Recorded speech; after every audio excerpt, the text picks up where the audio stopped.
మన ప్రతి ప్రాజెక్ట్లోని ఇనిషియేషన్ నుండి క్లోజింగ్ వరకు 5 స్టేజెస్ ఉంటాయి. Initiation, planning, execution, monitoring and controlling and closing of the project. ప్రతి స్టేజ్ మనం కంప్లీట్ చేయాలన్నా, వర్క్ చేయాలన్నా project approval process of that stage అనేది జరగాలి.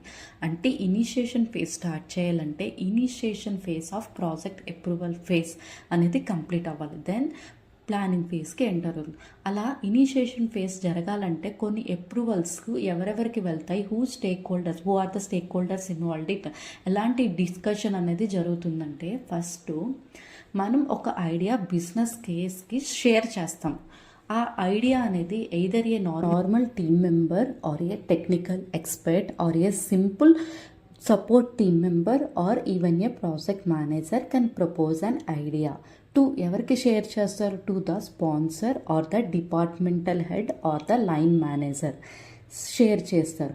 క్లియర్గా ఒక ఈమెయిల్ అనేది సెండ్ చేస్తారు. క్లియర్గా డిస్క్రిప్షన్లో ఏమైనా మెన్షన్ చేస్తారంటే సో అండ్ సో మాకు ఒక ప్రాజెక్ట్ అనేది స్టార్ట్ చేయండి, సో అండ్ సో ఐడియా ఉందని క్లియర్గా డిస్క్రిప్షన్ అనేది మెన్షన్ చేసి ఫస్ట్ ఈమెయిల్ అనేది సెండ్ చేస్తారు.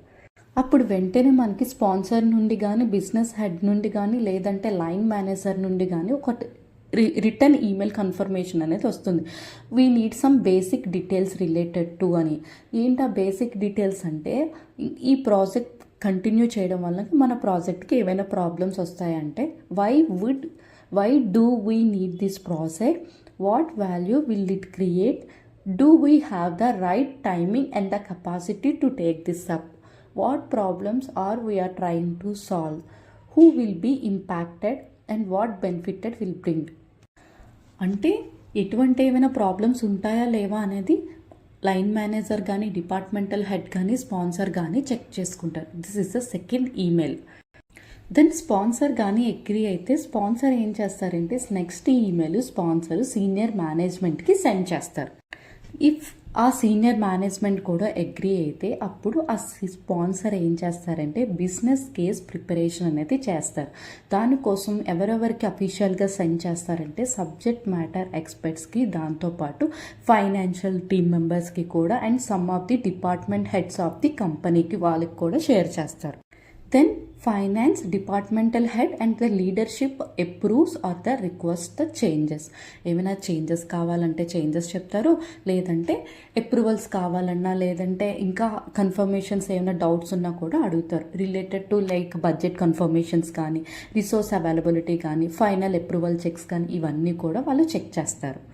దెన్ ఫైనల్గా మన ఫైనాన్స్ టీమ్ నుండి, డిపార్ట్మెంటల్ హెడ్ నుండి, అందరి నుండి కూడా సబ్జెక్ట్ మ్యాటర్ ఎక్స్పర్ట్స్ నుండి కూడా అప్రూవల్ వస్తే మన ఐడియా దెన్ ప్రాజెక్ట్ అనేది అప్రూవ్డ్ అవుతుంది. దెన్ అసైనింగ్ ద పిఎం అంటే ఒక పిఎంని కూడా ప్రాజెక్ట్కి అసైన్ చేస్తారు. ఇవి ఐడియా అప్రూవ్ అయ్యే steps.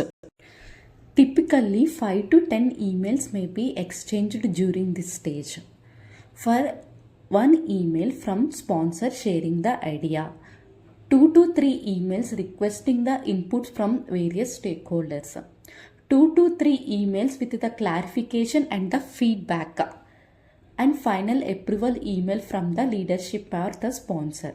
Once all the stakeholders are agreed through an email chain or the meeting notes, the project receives the formal approval to initiate and project manager is the assigned. So in the number of literal గా 5 to 10 emails follow-ups వెళ్ళి అన్ని approvals, అన్ని departmental heads అందరూ okay అన్నాక ఫైనల్గా project manager అనేది ప్రాజెక్ట్కి assign అవుతారు. ఇలాగా ఇనిషియేషన్ ఫేజ్లోని అప్రూవల్ ప్రాసెస్ అనేది జరుగుతుంది. ఫ్రెండ్స్, ఈ వీడియోలో ఎటువంటి డౌట్ ఉన్నా కూడా కింద కామెంట్ బాక్స్లో మెన్షన్ చేయండి. ప్లస్ ప్రాజెక్ట్ మేనేజ్మెంట్ ఇంటర్వ్యూస్ అనేవి స్టార్ట్ అయిపోయాయి. ఎలాంటి క్వశ్చన్స్ కావాలన్నా కూడా, ఎలాంటి టాపిక్స్ మీద వీడియో చేయాలన్నా కూడా కిందకి మెన్షన్ చేయండి. ప్రతి వీడియో నేను మెన్షన్ చేస్తాను మన ఛానల్లోని. Please like, share and subscribe my channel for more questions. Thank you.